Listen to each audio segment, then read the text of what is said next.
Vamos avanzando entonces. Ahora, lo que nos interesa es empezar a revisar epistemológicamente también la diferencia entre el relato mítico y el relato, ¿cómo decirlo? Eh, que remite al logos, ¿verdad? Ahorita vamos a empezar a hacer ciertas salvedades a propósito de eso, ¿no? Eh, el relato mítico no es un conocimiento de índole científico de la realidad. Y vean que acá escogí una ilustración que es tomada directamente de un texto cuya forma es completamente la forma de un relato mítico, es el relato del Génesis, del Jardín del Edén, a donde estaban Adán y Eva, y de pronto se aparece una serpiente que tienta a Eva y que la frutica y que se la lleva a Adán, etcétera, etcétera, ¿verdad? Imagino que ustedes conocerán la historia, ¿verdad? Ya sea que sean cristianos o no. Culturalmente, digamos, nosotros que estamos en este entorno sociocultural, donde tenemos tanta influencia judeo-cristiana, es muy difícil que digamos que alguien de ustedes me diga, no, yo nunca ni siquiera he escuchado, ni siquiera sabía quién era Adán y Eva, ¿verdad? Ahora, vean que epistemológicamente hablando, nosotros podemos decir el mundo de maneras distintas. ¿Qué es epistemológico? ¿Qué significa esa palabra? ¿Verdad? Epistemología es la reflexión que nosotros podemos hacer, es un ámbito de conocimiento que surge en la filosofía, mediante la cual nosotros podemos empezar a cuestionarnos cómo es que podemos generar conocimiento adecuado del mundo y cómo es que además podemos escoger criterios a partir de los cuales podemos generar seguridad en ese tipo de conocimiento, confianza en ese tipo de conocimiento, ¿verdad? Eh, en ese sentido, tendríamos que decir que una versión mítica, una versión mítica como explicación de la realidad es epistemológicamente débil. ¿Por qué? Porque los criterios mediante los cuales el relato mítico se construye no son suficientes para poder explicar, para poder agotar y abordar y agotar explicativamente el mundo a partir de causas. Quiere decir esto que en la mitología, en los relatos míticos, y también podemos incluir aquí los relatos religiosos, no hay causalidad. No, no quiere decir eso. Quiere decir que la causalidad dentro del relato mítico religioso se asume de una manera distinta, distinta de cómo se asume en la explicación, por así decirlo, científica de la realidad. En el mito hay causalidad. Por ejemplo, en el mito del canguro, o de los canguros que yo les hablé en la primera parte de la lección, podríamos ver que los canguros empezaron a andar a saltos en dos patas por causa de una decisión que tomaron en el pasado de ser cuidadosos a la hora de escapar de los seres humanos. Ahí hay causalidad, pero no es una causalidad que sea realmente explicativa del fenómeno, ¿verdad? Generalmente, en el mito, la causalidad es guiada de manera que, por así decirlo, no se corresponde con la realidad en la que nosotros vivimos. Por eso, generalmente la causalidad está guiada por dioses. Como cuando, por ejemplo, qué sé yo, Odiseo, ¿se acordarán de la Odisea? No sé si en el colegio todavía los ponen a leer la Odisea. No. Sí, bueno, en mi caso sí. Sí, ok. Sí, sí. Bueno, pues qué dicha. Es un libro que está cargado de problemas, especialmente de índole patriarcales, ¿verdad? Pero eso no obsta para que sea un producto cultural por el que valga la pena pasar, digamos, a pesar de esos problemas. Pero bueno, me iba a hacer la referencia, yo siempre voy por las ramas. La referencia es esta. Cuando Poseidón se enoja con Odiseo, hace todo lo posible porque Odiseo nunca pueda volver a Ítaca.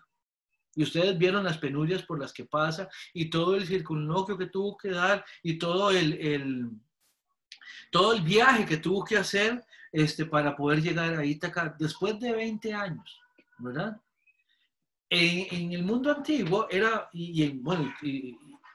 en ciertos entornos culturales, en ciertos entornos históricos, es fácil ver cómo a lo que sucede con las cosas de la realidad se les asigna una causalidad que es, por así decirlo, divina.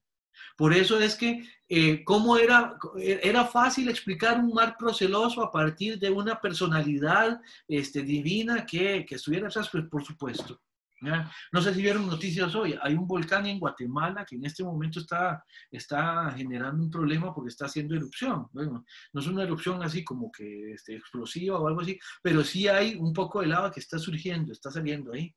Bueno, si la explicación era que nosotros recurriéramos, fuera mítica todavía hoy, muy probablemente la gente dice, ven, el dios del volcán está bravo, está cabreado. Ya es demasiado esto, con esto del COVID, ya no puede más con el encierro el Dios, ¿verdad? Entonces está tan cabreado, ¿verdad? Que su enojo se manifiesta por medio de esa erupción de lava. ¿Lo ven? Esa es una manera de explicar. Adelante. Profe, me acabo de acordar de una historia así del volcán que estaba enojado, que yo me acuerdo cuando yo era pequeña, que yo veía a los Vallardigas en un capítulo salía que estaban en una isla y los que vivían en esa isla estaban asustados porque iba a hacer erupción el volcán y era porque por dentro había, bueno, aquella bicho rosado, creo que era como Yunicua, que estaba enojada, entonces decía que si no le traían una perla, entonces iba a hacer explotar el volcán.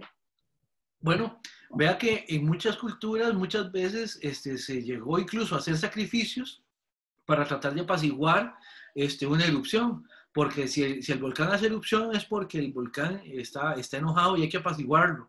Y entonces incluso llegó un momento en que el objeto de ofrenda eran personas y particularmente mujeres, ¿verdad? Entonces, bueno, vean cómo ese tipo de explicaciones de la realidad hace que la gente actúe en función de ese modelo, ¿verdad? Ahora, característica de la causalidad en el mito. Bueno, no es estricta, a veces puede cancelarse. ¿Ya? ¿Qué quiere decir esto? Que a veces puede ser que algo suceda en el mito, pero de pronto no sucede más, o las cosas que siempre pasan dejan de pasar. En ese sentido, podemos esperar en el mito, no hay problema si ocurre algo que no podríamos esperar en la realidad. Vean, en relación con el relato del Génesis a propósito de Adán y Eva. Yo recuerdo, a mí estas historias me las contaban de niño. Y a mí me decían que sí, que de pronto surge una culebra que empieza a hablar con Eva. Y uno está tan metido en la historia, ¿verdad? Que a mí de niño nunca se me ocurrió decir, suave, como una culebra parlanchina. ¿Y de cuándo acá? Ah, no, pero es que a uno lo que le pueden decir, no, es que la historia es así. Ya, entonces sigámosle. Y otra cosa, dentro del mito, por ejemplo, el hecho así, material, de comerse una fruta, hace que los seres humanos cambien completamente su manera de pensar sobre sí mismos, descubren que están desnudos, por ejemplo, en el mito del Génesis. Y además, vean otra manera en que opera la causalidad ahí. El hecho de que los seres humanos se coman una fruta pone enojadísimo al Dios que los puso en ese jardín.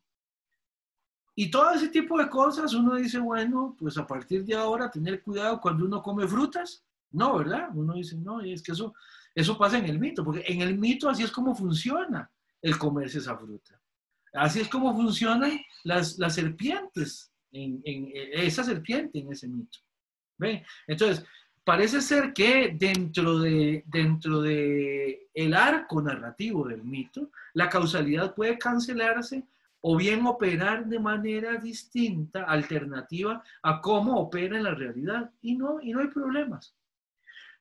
¿Cuál es el problema con eso? De que si nosotros lo que queremos es conocer el mundo, tenemos que tener acceso a una causalidad que opere de manera un poco más regular. ¿Por qué? Porque si comerse una fruta hoy no trae ninguna implicación, pero mañana sí y al otro día no sabemos, entonces no podemos relacionarnos bien con el mundo.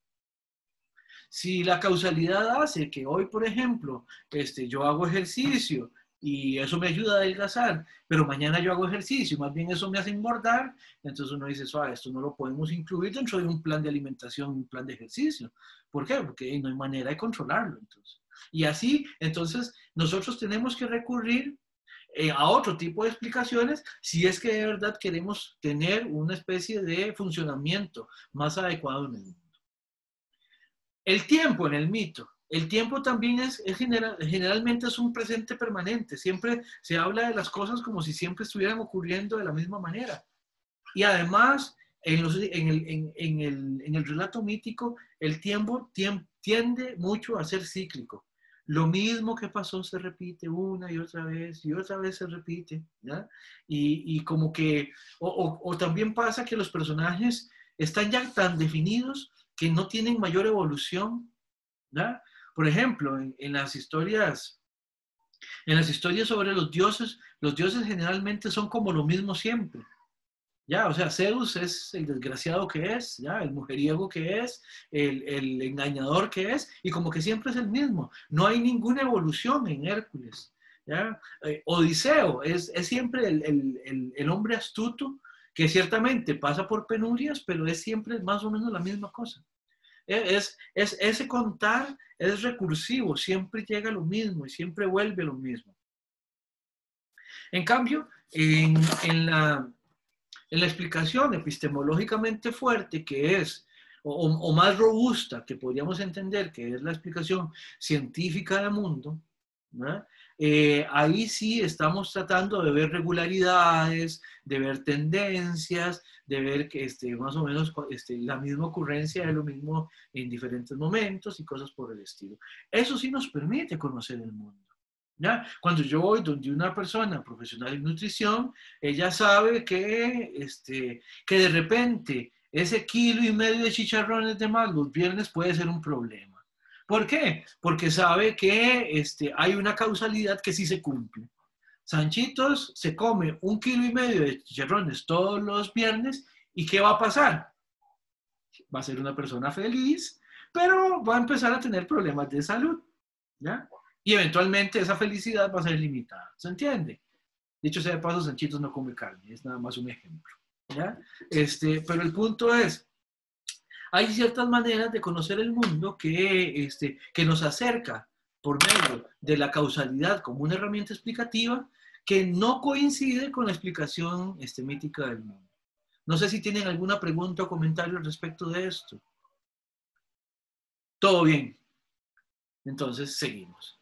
Veamos la acera del frente, entonces. La explicación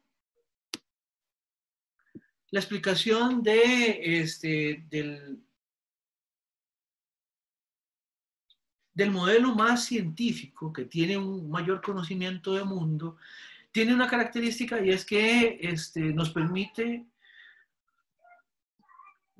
dominar el mundo, nos permite dominarlo tanto explicativa como materialmente.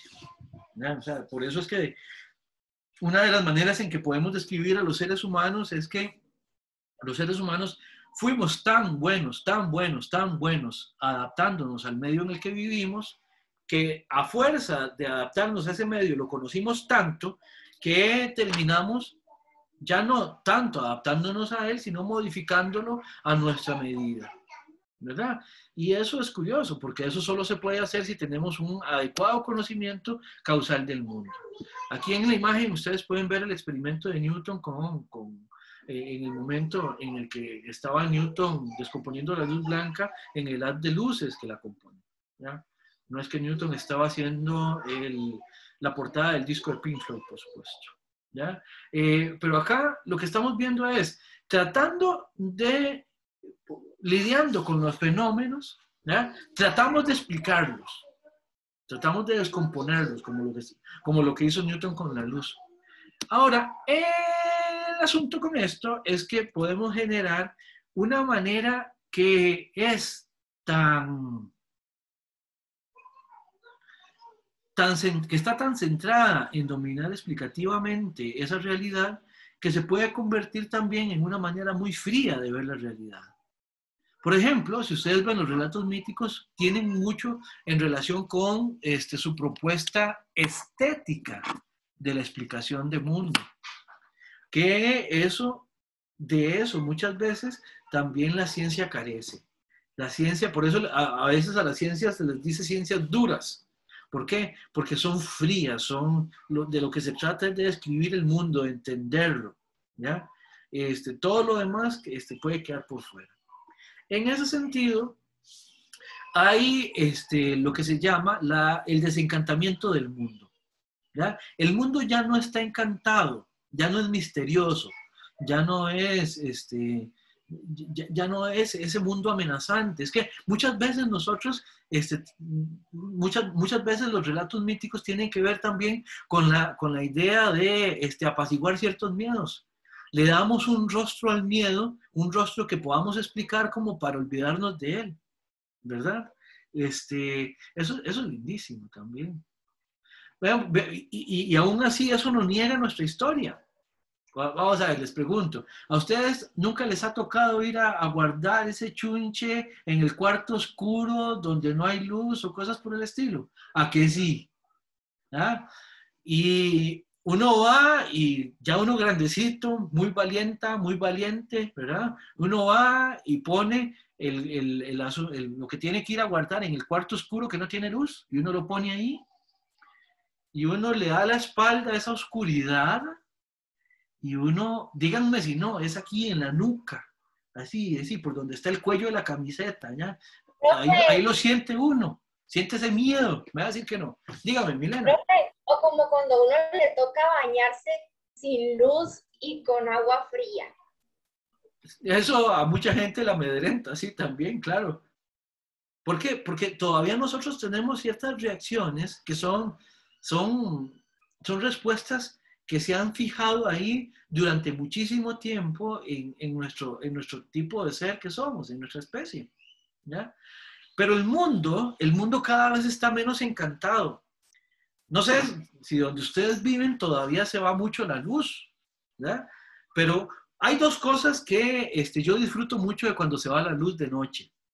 La primera es que nosotros en nuestra forma de vivir tenemos serios problemas de contaminación lumínica y sónica, ¿ya? Y aun cuando uno no es consciente de eso, no sé si a ustedes les ha pasado, pero cuando se va la luz, una de las cosas que uno nota es que hay un montón de bulla residual, de bulla, el entorno de ruido, uno no lo nota, pero uno siempre vive como en un zumbido. ¿Cuándo nota uno eso? Cuando se va la luz. Porque ya las cosas dejan de vivir a la refri, por ejemplo, especialmente si es una refri vieja, ¿verdad? Pero la otra cosa que me gusta también es cuando uno empieza a poner candelas, porque la luz de candela es una luz viva, distinta a la luz eléctrica, que es completamente estable. La luz de la candela es como se mueve, ya, y como hace que las sombras se proyecten de manera diferente, mete en un entorno la casa, el entorno es más extraño, es más, esa misma sensación no la genera uno con un foco. No la genera uno con un foco, pero con candela sí. Laskaris, y ahí es esa cita que tengo ahí debajo de la imagen de Newton. Laskaris decía que cuando pusieron la electricidad en Costa Rica desaparecieron los fantasmas, ¿ya?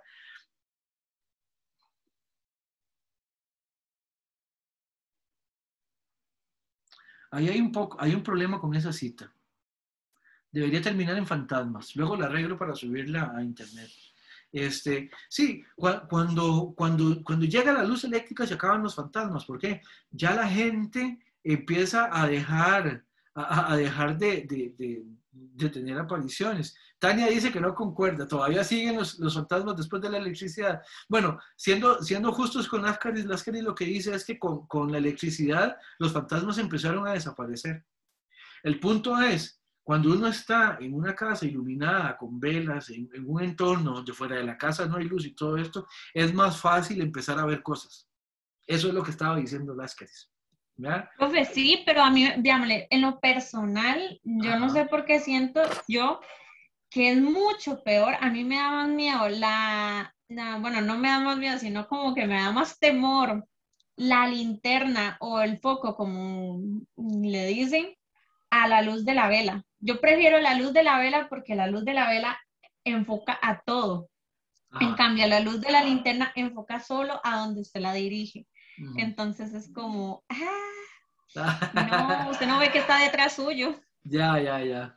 Bueno, eso puede ser también un... Bueno, ahora me da el miedo cuando me alumbre con un poco el camino. ¿Ya?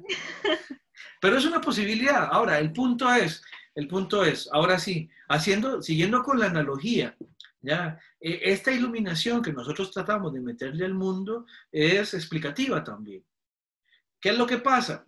Que cuando el mundo uno lo explica, se desencanta. ¿Y eso qué quiere decir?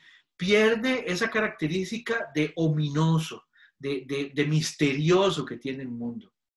Hay un autor que nosotros no vamos a ver en el curso porque es un autor que es muy demandante, digamos, es como en la carrera de filosofía, es un autor como para estudiantes avanzados, entonces para generales no nos sirve. Pero hay una frase que tiene este autor, de apellido Hegel, es súper conocido, que él dice que con la modernidad, que en la modernidad es donde empezamos a generar todo lo que es el conocimiento científico y el método científico, él dice que en la modernidad, que se genera todo este proceso de ilustración, él dice que en la modernidad convertimos al bosque sagrado en leña.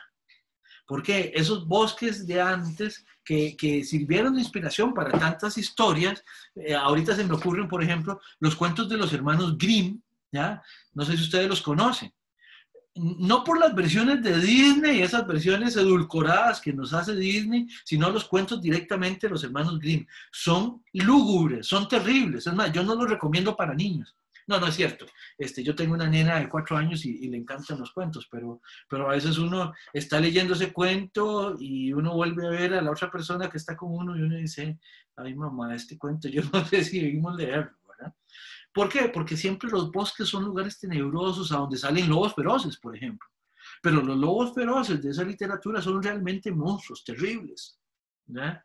O yo no sé si ustedes leyeron a Tolkien o si son seguidores de las películas del Señor de los Anillos. Bueno, cuando uno lee sobre Fangorn, el bosque oscuro, vean, es que de verdad uno siente que de verdad es un lugar a donde uno dice, yo aquí solo no me quedaría. ¿Ya? Pero claro, eso es un relato que mete lo misterioso. No es el relato de la botánica, por ejemplo. La botánica más bien mete luz al bosque y nos permite explicar todos los fenómenos que ahí ocurren.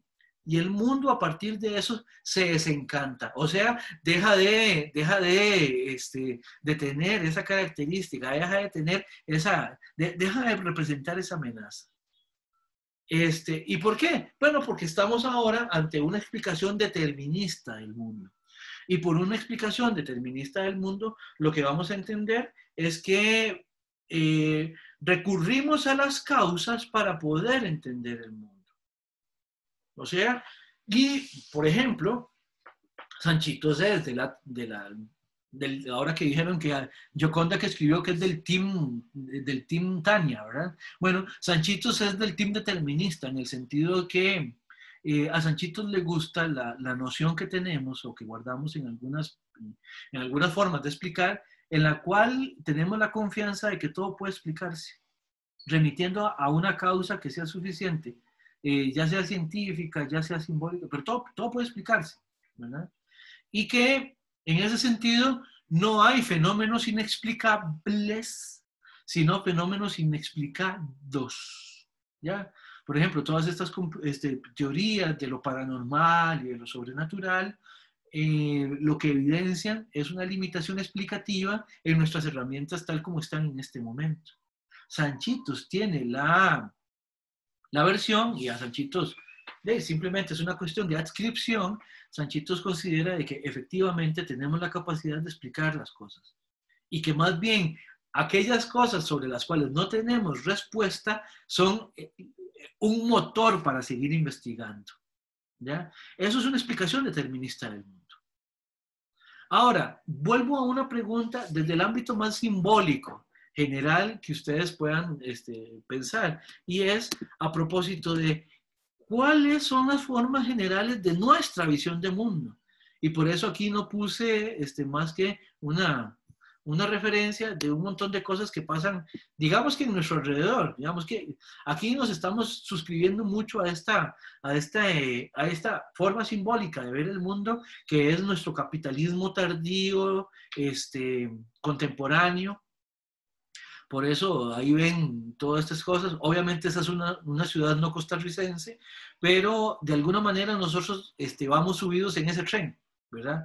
Entonces, a mí me interesa mucho, Sanchito sería feliz, ¿ya? Si de alguna manera ustedes pueden cuestionarse a propósito de cuáles son los parámetros y las líneas generales de los modelos explicativos mediante los cuales ustedes hacen una explicación de mundo, mediante los cuales ustedes tienen una visión de mundo. ¿Por qué? Porque siempre tenemos una visión de mundo. Aun cuando no la tengamos consciente, aun cuando no nos hayamos percatado de ello, pero siempre, siempre, siempre nosotros compartimos con otras personas nuestra visión de mundo.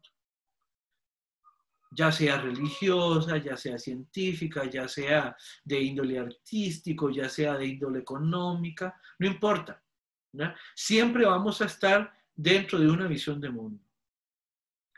¿Por qué yo les quiero hacer que ustedes se pregunten por estas visiones de mundo? Bueno, porque si no se hace consciente, la visión de mundo es heterónoma y por lo tanto impuesta. O sea, vamos a ver, a propósito de las formas de ver el mundo, una que me es muy fácil, que me sirve mucho como ejemplo, es la forma del mundo, la forma simbólica de ver el mundo, que es, por ejemplo, la religión. Uno generalmente, cuando llega al mundo, llega a una familia, a un entorno, a donde hay ya una versión a propósito de la explicación religiosa. Ya sea que uno se críe en un entorno de creyentes, en un entorno donde haya creyentes y no creyentes, o en un entorno donde no haya creyentes. Eso de alguna manera condiciona nuestra visión del mundo.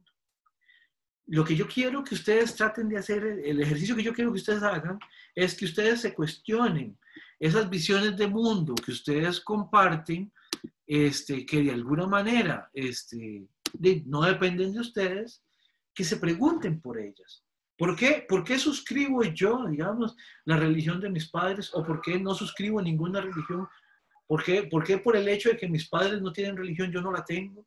Porque también desde el punto de vista económico, desde el punto de vista, no sé, de gustos, de preferencias, todo eso puede cuestionarse y es importantísimo que ustedes lo hagan, incluso también con lo que van aprendiendo en sus respectivas carreras. En cada curso que ustedes puedan matricular, esto es algo que tienen que preguntarse. Por ejemplo, con esta misma clase, ustedes deberían preguntarse, bueno, ¿cuál es la visión general explicativa que Sanchito se está presentando? ¿Y qué de eso podría suscribir? ¿Con qué de eso yo no podría estar de acuerdo? ¿Y por qué razones? Y buscar esos criterios de la propia visión del mundo. Eso es, ustedes, se los pongo así, uno nunca deja de terminar de darse cuenta de lo importante que es hacerse esas preguntas. Se los prometo.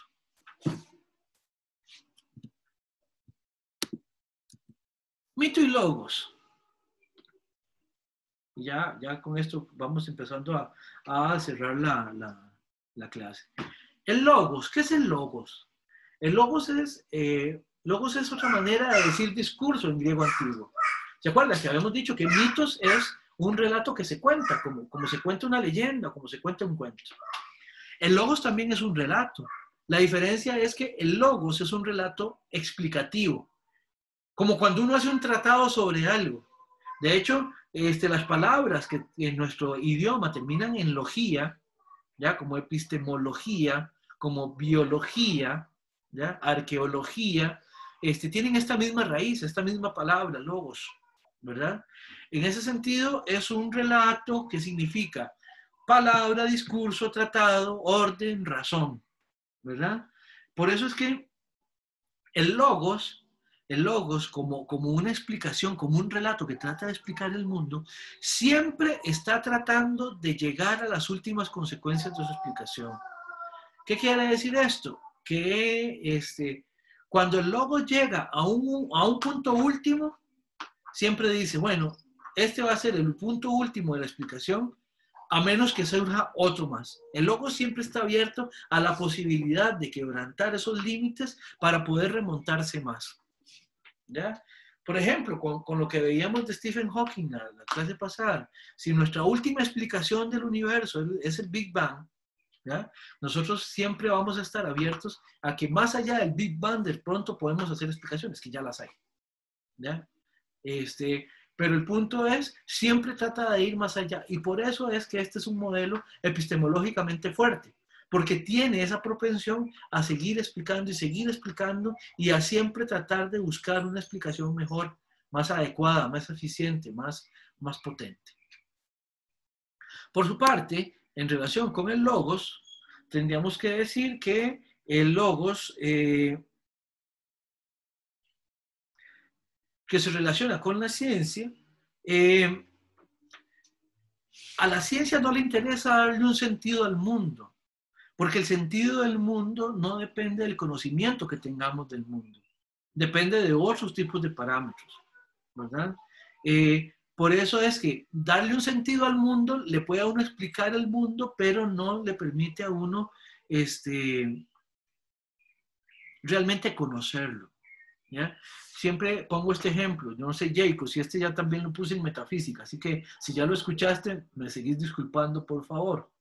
En ese sentido, por ejemplo, no es lo mismo ver un atardecer de estos anaranjados que a veces hay en estos días del año, ¿verdad? No es lo mismo explicarlo como como un fenómeno bello que como un fenómeno atmosférico. No es lo mismo, ¿ya? Cuando ustedes se valen, digamos, de ver ese celaje como algo bello, ustedes tienen un acercamiento más bonito, digamos, en el sentido estético, ¿ya? Si se quiere hasta romántico, puede ser. Por cursi que suene, ¿ya? En ese sentido, la explicación atmosférica del atardecer no es romántica, ni pretende serlo, ni puede pretender serlo, ¿ya? ¿Por qué? Porque sus pretensiones son otras. En ese sentido, la parte, digamos, de la belleza del fenómeno, ¿ya? Le puede dar sentido al mundo, o sea, en el sentido de que uno puede ver eso como un fenómeno bello, aun cuando no lo explique, como simplemente que lo que está pasando ahí es que la luz entra de una manera más oblicua porque el sol ya está en un ángulo determinado que hace que la luz tenga que viajar más distancia y que por eso es que se da el fenómeno y cosas por el estilo. Por eso es que decimos que cualquier explicación del mundo que tenga que ver con el sentido del mundo es epistemológicamente débil, mientras que las otras son explicación un poco más fuerte. Bien, por último, nada más quería recordarles, bueno, está en el programa y ya subí el texto a internet, a mediación virtual. Para la próxima semana vamos a leer el capítulo 2 del texto de Ciencia y Filosofía en la Antigüedad del profesor Benjamin Farrington. Entonces, para que lo revisen, voy a subir también las guías, con las instrucciones, como para que ustedes las tengan a mano, para que la puedan responder durante la semana y que la próxima semana entonces podamos interactuar ustedes conmigo en la clase. Dejo de grabar en este momento